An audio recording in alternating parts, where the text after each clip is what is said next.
প্রথমে পা ভাঙলো, তারপর সুস্থ হতে না হতে শুরু হলো দাঁতের সমস্যা। আসলে বয়স বাড়লে যে অসুখ বিসুখও বাড়ে, এগুলো হলো তারই প্রমাণ। আসসালামু আলাইকুম সবাই, কেমন আছেন?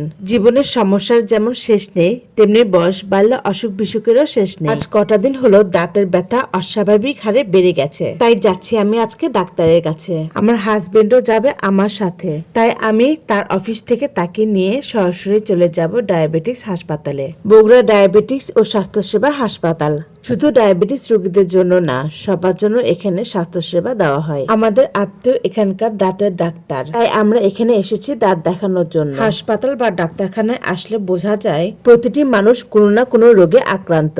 এখানে ভিড় ছিল অনেক। রোগী নতুন বা পুরাতন যাই হোক, এখানে আসলে মানি রিসিট কাটতে হবে। আমরা রিসিট নিয়ে সরাসরি চলে যাই দ্বিতীয় তলায়, কারণ এখানে দাঁতের ডাক্তার বসে। আমরা তো এসেছি শুধু দাঁতের জন্য। এখানে সব ধরনের রোগের সুচিকিৎসা করা হয়। অন্য রোগী ভিতরে ছিল, আর পাশে দেখলাম ক্যান্টিন, তাই ভাবলাম দেখি হাসপাতালের ক্যান্টিনে কি কি পাওয়া যায়। ভিতরে ঢুকতে ভর্তাগুলো দেখে তো জিভে পানি চলে আসলো। তারপর একে একে সবজি, ভাত, মাছ, চচ্চড়ি। হাসপাতাল হিসেবে খাবারগুলো ছিল পরিষ্কার এবং স্বাস্থ্যসম্মত।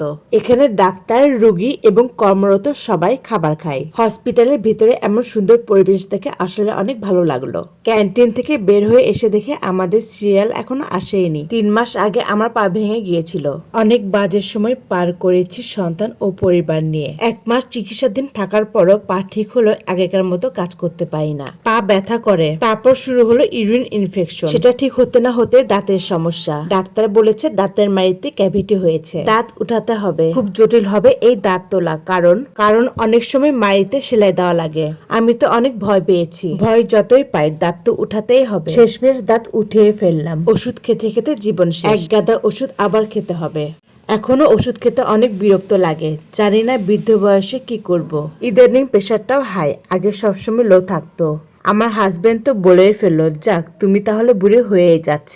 বের হয়ে আসতে ছেলের জেদ ধরে জুস খাবে। দাঁত তোলার পর কোনো কিছু খাওয়া যাবে না, তাই 2 ছেলের জন্য জুস নিলাম। ডাক্তার বলেছে রক্ত বন্ধ না হলে আইসক্রিম খেতে। এছাড়াও 2 দিন শক্ত জাতীয় খাবার খেতে নিষেধ করেছে। সবারই উচিত প্রতিদিন 2 বার নিয়মিত ব্রাশ করা। দাঁত থাকতে দাঁতের মূল্য বোঝা যায় না, হারানোর পর বোঝা যায় কতটা মূল্যবান ছিল। আসলে শরীরের প্রতিটি অঙ্গে অনেক মূল্যবান, তাই সবসময় সবার যত্নের পাশাপাশি নিজেরও যত্ন করতে হবে। বেঁচে থাকতে কিন্তু মানুষ মানুষের মূল্য বোঝে না, মরে গেলে বোঝে মানুষটা কতটা মূল্যবান ছিল।